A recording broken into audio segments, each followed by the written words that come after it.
So that's a basis function. Now, once we have the basis functions, how do we derive what equations to solve for these A's? I said it's very easy, and it's actually very easy. We have energy minimization, right? The problem is we are minimizing U over U, energy function as a function of U, right? So that's the kind of problems we said we're going to solve today. And we described essentially two problems that can be formulated that way. One is the problem I'm demonstrating over here, where the energy is actually what? The integral of the squared difference between the approximating function and the approximated function, right? That's what this problem is solving, okay? The energy is basically kind of, imagine there is a small elastic band everywhere between this solid red line and this bent red line, right? This solid red line is constructed to kind of minimize the elastic energy of these small elastic bands. So that's what this is minimizing. We also derived from the Poisson's equation, right? A real partial differential equation, and show that it is also equivalent through something called a weak form. It's equivalent to actually minimizing the energy of a physical problem, right? The total potential energy, elastic plus gravitational potential energy of a physical setup. So in both cases, we are looking for a continuous function U that minimizes a function of that function, which in mathematics is just called a functional. I mean, a function of a function is called a functional. Just a pretty mouthy. So we are minimizing this scalar function of the U, and if we can restrict our U into the set of functions that can be written as a linear combination, then we can turn the problem into minimization over all possible A1, A2, etc., AN, big N. So now it's a minimization not over all possible functions, but minimization over a set of numbers. The same E, okay, but operated on the linear combination of these basis functions.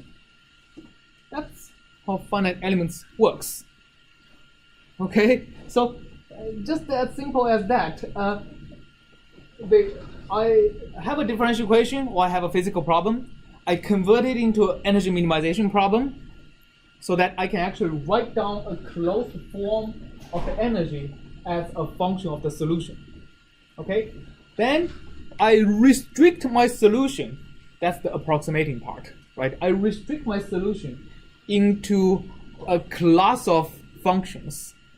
For example, piecewise linear or piecewise linear and continuous functions, which can be represented as a linear combination of a certain set of basis functions.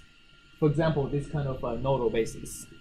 And then I know any U I can find in that space can be written in such a form.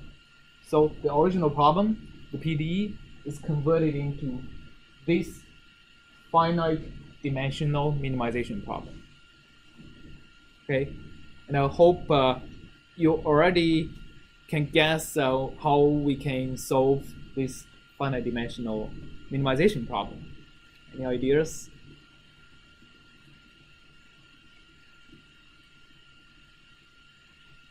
Taylor series expansion. Kind of. Kind of. Let's take the derivative with respect to the AI. Yes, so a standard way of solving a multidimensional minimization problem is to take the derivative of this function with respect to all the AIs, right? I mean, that's very natural in the sense that after you take the derivatives and you set the derivatives to 0, how many equations do you get?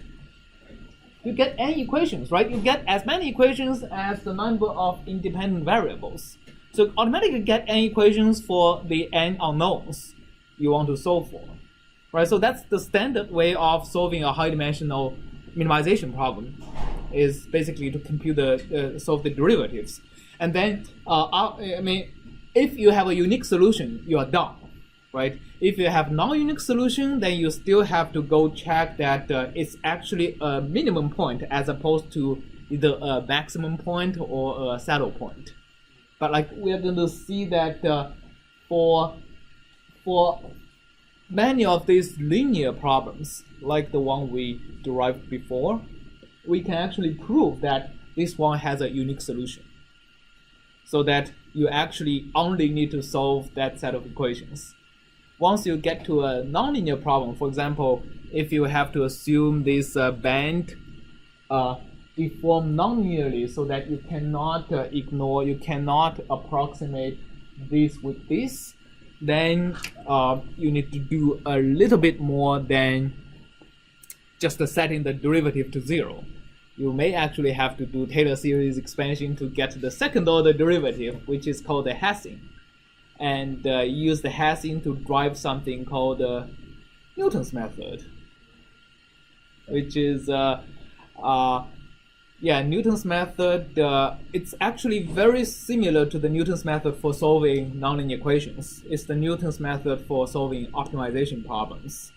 Okay, it's actually basically, once you have the Hessing, you use the Hessing as if you are using the Jacobian of a set of nonlinear equations, and you use the derivative, the first order derivative, the gradient, as if you are using the residual of your set of nonlinear equations, and you use Newton's method to do that. So here, in this kind of undergraduate version, we are only going to be talking about linear problems. So you just be solving, you'll be converting this into a set of linear equations, and you backslash, and you get the set of A's. And then you plug this set of A's back into here to get your solution to the PDE. Okay, so we are going to be doing that exercise on Wednesday using this Poisson's equation as an example. All right, see you the day after tomorrow.